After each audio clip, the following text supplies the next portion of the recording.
नीतीश कुमार को पता था कि जितन राम मांझी जहाँ तहाँ बीजेपी के लोगों से बात करते थे और करते रहते थे और मिलते जुलते रहते थे, तो फिर नीतीश कुमार से भी मिल रहे थे। नीतीश कुमार इधर महागठबंधन का तैयारी भी कर रहे थे।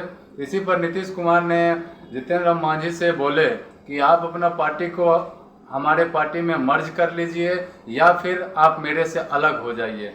नीतीश कुमार के मन में संदेह था कि यह आदमी यदि मेरे पार्टी में रहेगा, गठबंधन में जो सारी बातें हो रही है, इन सारी बातों को बीजेपी वालों को जाकर बताएंगे। तो इस पर अविश्वास था जितन राम मांझी के ऊपर नीतीश कुमार को। तो मैं नीतीश बाबू से पूछना चाहता हूं कि आप कब तक नुक्का चोरी का खेल खेलते रहेंगे? कभी 6 महीने में, कभी साल भर में, कभी 3 साल में, कभी 2 साल में सरकार गिराते रहते हैं और पलटी मारते रहते हैं, जिससे आम जनता के शिक्षा व्यवस्था, स्वास्थ्य और रोजगार के ऊपर, पलायन के ऊपर बहुत बड़ा नुकसान होता है और इससे जनता की भावनाओं को ठेस पहुंचती है। और नीतीश कुमार के पलटी मारने के चलते बिहार न तो आगे बढ़ पा रहा है और हर हमेशा पीछे जाके और गर्त में गिरते जा रहा है। ना ही हम शिक्षा के क्षेत्र में आगे बढ़ पा रहे हैं, ना ही रोजगार के क्षेत्र में आगे बढ़ पा रहे हैं और ना ही किसी इंफ्रास्ट्रक्चर या आईटी सेक्टर में हम लोग आगे बढ़ रहे हैं। इसका खामियाजा यह है कि दुनिया के साथ हम लोग बहुत पीछे होते जा रहे हैं और कोई भी राजनीतिक पार्टियां, चाहे बीजेपी हो या कांग्रेस हो या आरजेडी हो, कोई भी अपना तन मन और सही नीयत के साथ बिहार के साथ काम नहीं किया है।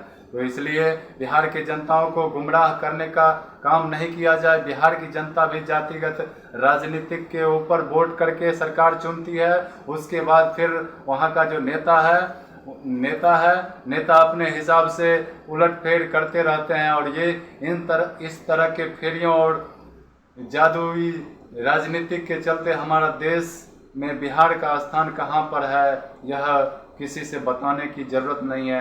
यह चीज़ सबको मालूम है और हमें भविष्य निर्धारण करना चाहिए और हमें अपने लक्ष्य और अपने काम के ऊपर ध्यान देना चाहिए। जो भी नेता आए, चाहे बीजेपी हो या आरजेडी हो, चाहे किसी भी तरह का पार्टी हो, अभी तक के रिकॉर्ड में बीजेपी के साथ 17 साल 18 साल सरकार चलाए हैं नीतीश कुमार। क्या बीजेपी के लोगों को ऐसा समझना नहीं चाहिए था कि कल के डेट में हमारे ऊपर इस तरह की आलोचनाएं होगी? कि बीजेपी वालों को भी हमने देखा बीजेपी के साथ मिलकर नीतीश कुमार का किस तरह का कार्यकाल रहा है।